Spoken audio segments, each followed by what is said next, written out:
नमस्कार, मैं मोहम्मद आसिफ और आप देख रहे हैं स्पेन 9 न्यूज़। क्या स्मृति ईरानी को बुरी तरीके से फंसाया जा रहा है?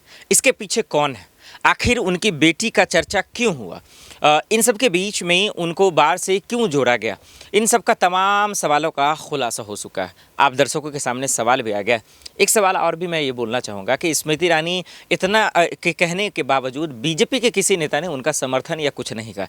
उस पर मैं आऊँ, लेकिन इस बीच में सबसे बड़ी खबर क्या है वो आप दर्शकों को बता दूँ।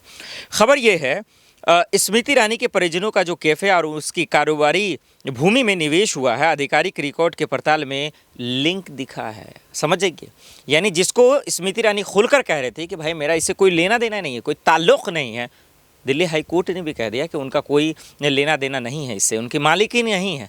लेकिन जो खबरें आ रही हैं वो हैरान करने वाली हैं। चलिए आगे बताता हूँ आपको।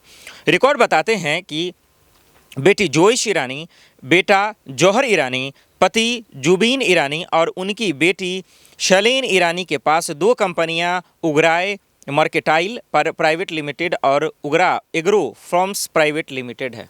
आप इसी से अंदाज़ा लगा लीजिए कि दरअसल जो है हो क्या रहा है, कहा क्या जा रहा है और तस्वीरें क्या आ रही हैं। ये बेहद चौंकाने वाली हैं। तो ये तमाम तस्वीरें आप दर्शकों के सामने। इस बीच में एक खबर ये भी है कि आखिर बीजेपी की तरफ से किसी नेता ने इनका समर्थन नहीं किया, चाहे संसद में हंगामा हो या फिर कांग्रेस पर हमला हो या फिर स्मृति ईरानी का अधीर रंजन के बहाने सोनिया गांधी से माफ़ी मांगने की बात हो। कि आखिर क्या वजह हो सकती है, बीजेपी का क्या गेम प्लान हो सकता है कि स्मृति ईरानी को इस तरह से अकेले छोड़ दिया गया।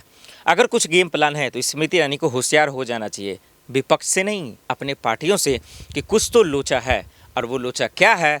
अगर लेट हो गई, अगर समझ में आई तो फिर हाथ से तमाम चीज़ें निकल जाएंगी। देखते हैं कि स्मृति ईरानी इन तमाम चीज़ों पे जो खबरें आ रही हैं उन पर अपना वो क्या रुख रखती हैं और आगे चलकर क्या कुछ होता है। चलिए आज के लिए इतना ही, मुझे दीजिए इजाज़त और आप देखते रहें स्पेन 9 न्यूज़। नमस्कार।